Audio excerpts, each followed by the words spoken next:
You're listening to the Pharmacy Podcast Network. Hello and welcome to another episode of Occupation Station. I'm Diane Donato. Our guest, Kelly Mahar from the class of 94. She's Director of Clinical Pharmacology Modeling and Simulation at GlaxoSmithKline, also known as GSK. Kelly, thank you so much for joining us today. Oh, thank you. I'm happy to be here. So let's start talking about your days at ACPHS, your studies, and how that started you on your career path. When you first matriculated at ACPHS, what kind of a career did you think you were going to have? Well, I think like probably most of my class, I thought I would be a retail pharmacist when I entered into then Albany College of Pharmacy. And I've spoken to so many different people who maybe started out as a retail pharmacist and then they went so many different ways along the path. Yes, that's exactly what I did. How did ACPHS prepare you for a career in industry? Well, ACPHS actually gave me a wonderful, solid background in all of the pertinent sciences that one would need working in a pharmaceutical industry, as well as applied me with all the skills in how to work in a laboratory and aseptic environment. What were some of the types of classes that you took along the way? Oh, I think some of my favorite classes were biochemistry and environmental chemistry. I mean, I really was liking the chemistry classes, and then pharmacokinetics was actually the one that really piqued my interest, as I've always been kind of a math geek and really had a knack for mathematics, so that class was very interesting to me. I'm sure a lot of students get to the college and little light bulbs start to go off. That's kind of what happened, and because after taking that class, I realized as a retail pharmacist, I really wouldn't be able to directly apply that knowledge. You know, you need it as a foundation for understanding how doses are chosen for the prescriptions you're filling for patients, but you don't necessarily talk to patients about the principles of pharmacokinetics. So with that, I started thinking that maybe I wanted something else where I can utilize this science in my career. And I was able to talk to Drs. Newton and Osgood to kind of get their feedback. And, you know, they really helped me think about what I wanted to do. And I decided I wanted to look into graduate programs that specialized in the pharmaceutical sciences fields. And then my uncle Jim, who was a pharmacist as well, he was working for Sterling Winthrop in Rensselaer, and I was able to do a summer internship with him, and I knew I made the right decision after doing that summer internship. Those internships are so important. They do open, doors and just your mind to what else there is out there. After graduating from Albany College of Pharmacy, you went on to earn a Ph.D. from the University of Buffalo. What are some of the reasons that you decided you wanted to pursue a doctorate in pharmaceutical sciences? Well, I think partially was the classes I took, like as I mentioned, and then working in the industry environments. It was just fascinating, and seeing the different roles that one can play. And I guess I really wanted to have the knowledge, that deep knowledge and understanding before taking a job. So the plan was I'll join a PhD program, and if it's too much or too stressful, I could always get a master's and still go into industry. But, once I started, you get involved in a project and you really want to see it through. So that's what I did, and I wanted to go to Buffalo because as a New York State resident, I had a New York State pharmacy license after graduating from ACPHS and was able to work part-time as a retail pharmacist while going to graduate school. And that makes a huge difference. It really does, because continuing school versus a full-time job is quite a bit difference in your money situation. I'm sure a lot of students, they're weighing the exact same things. Yes, and that was one thing where, like I said, I really had to weigh my long-term career goals versus what's out there and what you can get immediately after graduating. Of course, back then, pharmacy jobs there were more jobs than pharmacists graduating at that time. So I could have easily picked up a job without a problem, but I thought about, would I be happy in 10 years doing this? And I had to weigh, a couple more years of not having a lot of financial independence versus actually doing what I wanted to do, knowing in the end I'll be happier pursuing the science advanced degree. We're going to take a quick break. When we come back, though, we're going to talk about the very interesting work now that you put all the study and education into, the exciting work that you do at GSK. First, though, we're going to hear from Dr. Dewey on another interesting area of study, pharmacogenomics. Hi, Greg Dewey. I'm the president of Albany College of Pharmacy and Health Sciences. We are moving to something, an era we call precision medicine. What does precision medicine mean? It means designing your medication regime based on your physiological state and your genetic state. So based on your genetics and on your current physiology, you can handcraft therapies for your particular state. That's precision medicine.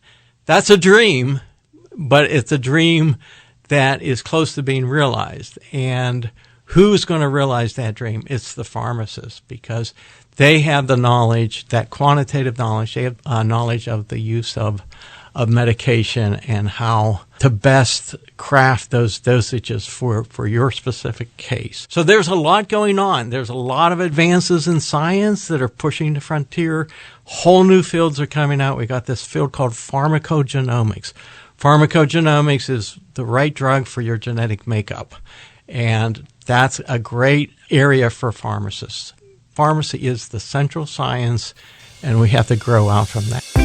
Welcome back to Occupation Station. We're talking with Class of 94 graduate Kelly Mahar. She's Director of Clinical Pharmacology Modeling and Simulation at GSK. You started at GSK as a scientist. You eventually became a modeler. I'm wondering, how did that come to pass? Well, my initial job with GSK was very, very different from my current role. And in my first 6 years at GSK, I was in preclinical drug metabolism and pharmacokinetics. So preclinical meaning before we get to the clinic, before we get to humans. You know, there's much work that needs to be done first before we can ever dose a human. But I really missed being on the patient side of things as a pharmacist, you know, just having all of that experience and learning different drugs and side effects, drug-drug interactions.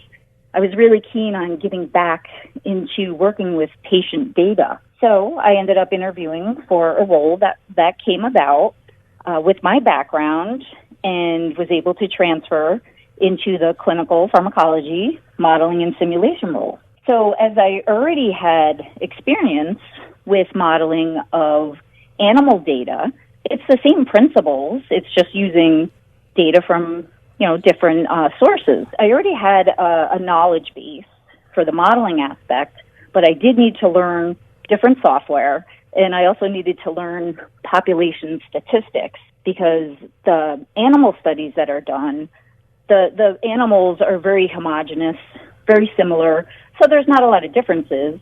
As we know, we get into the clinic, we're now seeing vast differences from patient to patient, and we have to take that into consideration when analyzing the data. So how did you acquire the new skills that you needed? Luckily, GSK is very, very good at getting people up to speed by either self-training, you know, giving us time where we can, you know, carve out part of the day, do our own self-learning by webinars or just, you know, old-fashioned, take a textbook, figure it out, play with the software.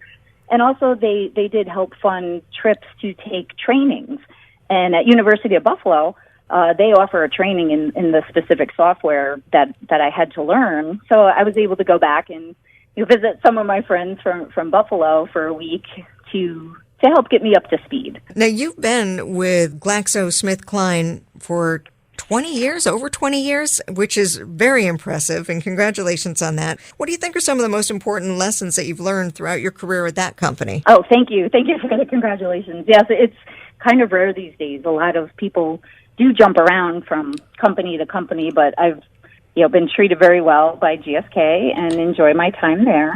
What I found was being in industry, and I would this would go for any pharmacist, and no matter what field or any graduate of ACPHS, is you never stop learning. You always need to learn, because technology and science don't stand still once you graduate. You actually have to keep your skills up with the rapid advancements that are occurring.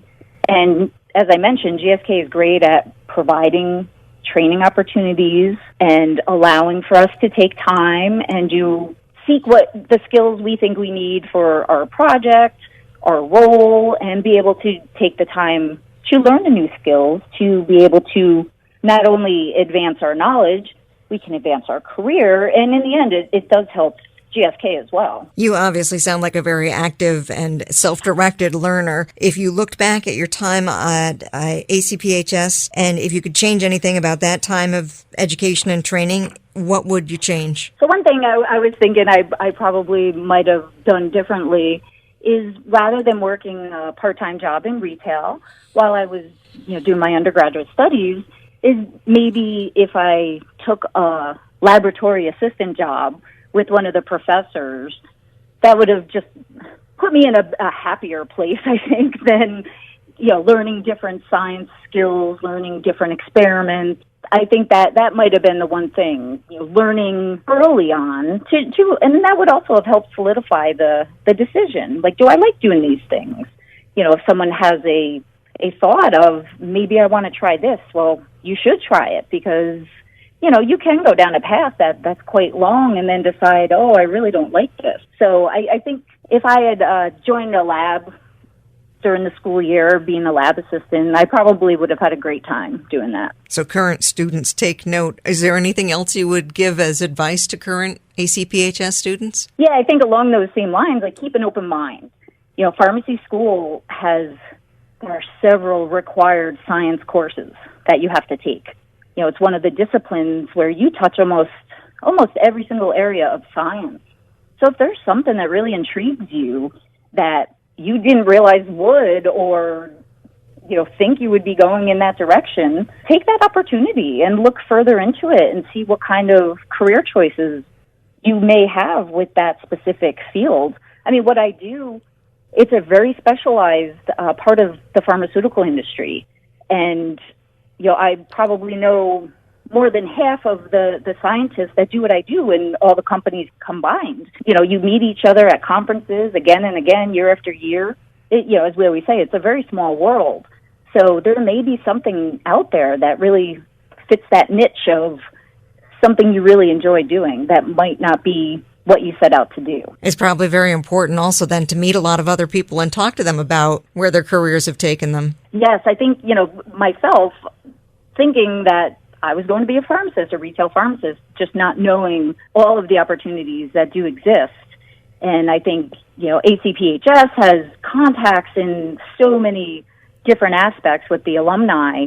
It would be good. And I cherish when students reach out to me. I was part of Rho Pi Phi, and I get the newsletters, and I'll interact. I really enjoy, talking through if a student has a question. So, I'm always open for any kind of correspondence. I'm on LinkedIn, so would be happy to answer any questions. I'm sure a lot of people would appreciate that. We have just about wrapped up all what we have for questions. Anything that comes to mind that you think we missed or should add? No, I just want to say, though, I've truly enjoyed my time at ACPHS, and unfortunately, I lived at home. I was a commuter, so I didn't really get to have a lot of on-campus experiences. But, I did what I could, enjoying different activities to be able to participate. But I would just say for the students, enjoy your time. Don't make it all studious. Really enjoy your friends and classmates. Let loose a little bit so you can de-stress, because it is a challenging time of your life. Thank you so much, Kelly Mahar from the class of 94, now the Director of Clinical Pharmacology Modeling and Simulation at GSK. Really wonderful wisdom. Thank you so much for sharing your journey and your expertise with us. Oh, you're welcome, and thanks again for having me. For more information or to schedule a tour, visit acphs.edu. You can tune in to all of our informative stories at acphs.edu/podcast. Each podcast is also available on Apple Podcasts, Google Play, Stitcher, Spotify, and iHeart, giving you the opportunity to listen from a mobile device. Mark Occupation Station as a favorite, and you'll receive push notifications as soon as we publish something new. Occupation Station is also a proud member of the Pharmacy Podcast Network, the largest podcast content directory dedicated to the business and profession of pharmacy.